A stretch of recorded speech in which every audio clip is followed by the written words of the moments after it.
حضرت سیدنا عبداللہ ابن مبارک رحمۃ اللہ تعالی علیہ اللہ کے ایک ولی ہو گزرے ہیں،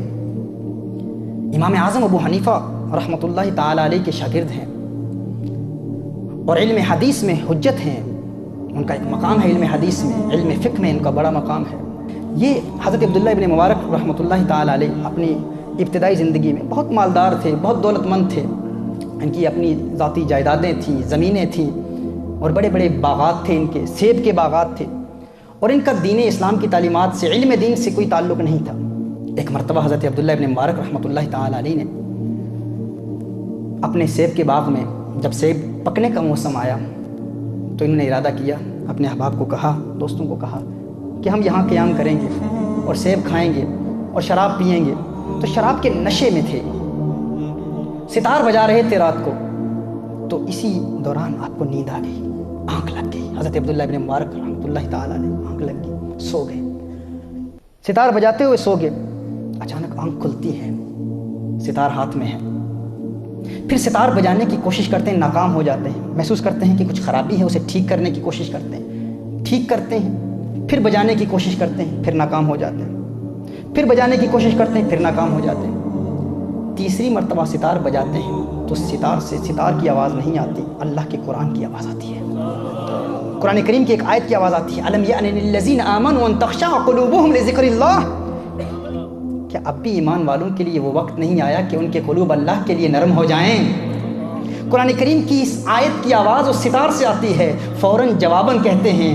ہاں آج ہے اللہ، وہ وقت آ گیا ہے، آج عبداللہ ابن مبارک گناہوں سے توبہ کرتا ہے، وہ وقت آ گیا ہے، وہ وقت آ گیا ہے۔ توبہ کرتے ہیں، ماضی کے تمام گناہوں سے تائب ہو جاتے ہیں، توبہ کرتے ہیں، پھر علم دین حاصل کرتے ہیں۔ ایک شرابی شخص، ایک گنہگار شخص، مالدار شخص، دولت مند شخص، وہ ارادہ کرتا ہے کہ میں عالم بنوں گا۔ ہمارے نوجوان بھی دور حاضر میں 20-22 سال ان کی عمر ہے، کہتے ہیں زندگی برباد کر دی، 25 سال عمر ہے، زندگی گناہوں میں برباد کر دی، ہمارے لیے دعا کیجیے، ابھی گیا کیا ہے، ابھی تمہاری عمر ہی کیا ہے، اب بھی تم عالم دین بن سکتے ہو۔ عبداللہ ابن مبارک رحمۃ اللہ تعالی علیہ سے سبق حاصل کرو، امام اعظم ابو حنیفہ رضی اللہ تعالیٰ عنہ کی شاگردی اختیار کی، اور علم حدیث میں ان کا ایک مقام ہے، ان کا نام حجت ہے، علم حدیث میں، علم فقہ میں ان کا نام حجت ہے، اور اولیاء کاملین کی صفوں میں وہ ایک چمکتے دھمکتے ستارے ہیں۔ علم تصوف میں ان کا قول حجت ہے، عبداللہ ابن مبارک رحمۃ اللہ تعالی علیہ پھر دین اسلام کا علم حاصل کرتے ہیں اور بہت عظیم عالم دین بھی بنتے ہیں۔ یہی عبداللہ ابن مبارک رحمۃ اللہ تعالی علیہ اپنی زندگی کے واقعات بیان کرتے ہیں، یہ فرماتے ہیں کہ میں اپنی ابتدائی زندگی میں خوشی تلاش کرتا تھا کہ کہیں سے خوشی مل جائے۔ کہتے ہیں خوشیوں کے حصول کے لیے میں نے بڑی کوشش کی، بڑی جد و جہد کی، بڑی محنت کی کہ خوشی مل جائے۔ کہتے ہیں لیکن میں خوشیوں کو غلط چیزوں میں تلاش کر رہا تھا۔ کہتے ہیں میں خوشیوں کو تلاشتا تھا، کہاں تلاشتا تھا خوشیوں کو؟ کہتے ہیں کہ میں اپنے گھر کو دیکھتا، گھر کی زیب و آرائش کو دیکھتا، گھر کی وسعت کو دیکھتا، میرا گھر کتنا کشادہ ہے، کتنا پیارا ہے، کتنا وسیع ہے۔ کہتے ہیں اپنے گھر کو دیکھتا، لیکن جب کسی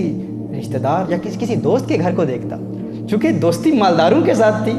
دوستی دولت مندوں کے ساتھ تھی، کہتے ہیں میرے سارے دوست دولت مند تھے، سارے دوست مالدار تھے۔ کہتے ہیں جب میں اپنے گھر کو دیکھتا لیکن کسی دوسرے دوست کے گھر کو دیکھتا، اس کا گھر جب میرے گھر سے زیادہ بہتر ہوتا، اس کے گھر میں زیادہ سہولتیں موجود ہوتی، اپنے گھر کو دیکھتا عارضی خوشی ملتی، دوست کے گھر کو دیکھتا اس کا گھر میرے گھر سے زیادہ مہنگا ہے، زیادہ قیمتی ہے، زیادہ سہولتیں موجود ہیں، کہتے میں پریشان ہو جاتا،